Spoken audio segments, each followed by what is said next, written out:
যাদের প্রোফাইলে এরকম আপনার profile some has issue show হচ্ছে, তারা সেটা কীভাবে সমাধান করবেন তাদেরকে দেখাবো। এটা বিভিন্ন কারণ হয়ে থাকে।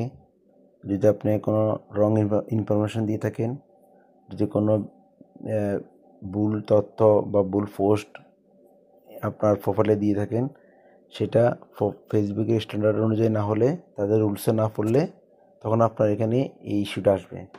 তো সেটা করার জন্য আপনাকে অ্যাপ্লিকেশন করতে হবে। তো কীভাবে করবেন আপনাদের দেখাচ্ছি। এইভাবে লিখবেন, এই যে এখানে যেভাবে লিখছি আমি ঠিক এভাবে লিখবেন। এখানে আপনার প্রোফাইলের ফেসবুকের লিঙ্কটা কপি করে দিতে হবে। কপি কীভাবে করবেন সেটা আমি দেখাচ্ছি। চলে যাবেন, এই থ্রি ডটে ক্লিক করবেন। থ্রি ডট থেকে আপনার প্রোফাইলের লিঙ্কটা কপি করে এখানে আমি যেভাবে আগে কোথাও এভাবে সেভ করে নেবেন। তো আমি এখন একটা পুরোটা কপি করব। থ্রি ডটে যেতে পারেন, থ্রি ডট থেকে সাপোর্ট যে অপশনটা আছে এখানে ক্লিক করবেন।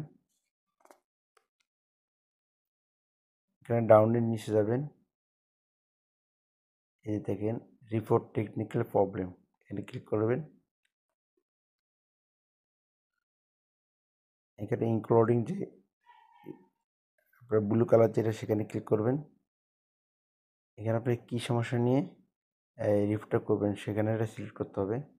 প্রোফাইলের প্রোফাইল, পেজ হলে পেজ, সেটা নিয়ে ক্লিক করবেন। এখানে স্ক্রিনশট নিয়ে রাখবেন আগে, সেই স্ক্রিনশটটা আমি দিচ্ছি এখানে। এই আমি স্ক্রিনশটটা নিচ্ছি, লেখাটা আমি এখানে এই কপি পেস্ট করব। এখানে এটা সাবমিট করলে আপনার এটা চলে যাবে ওদের এখানে। এই ফেসবুকের যে অফিসিয়াল যে টেকনিক্যাল টিম আছে, সাপোর্ট টিম, তাদের এখানে আমি এটা সেন্ড করে দিলাম।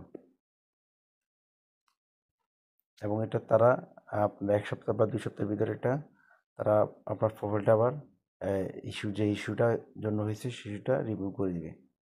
ধন্যবাদ।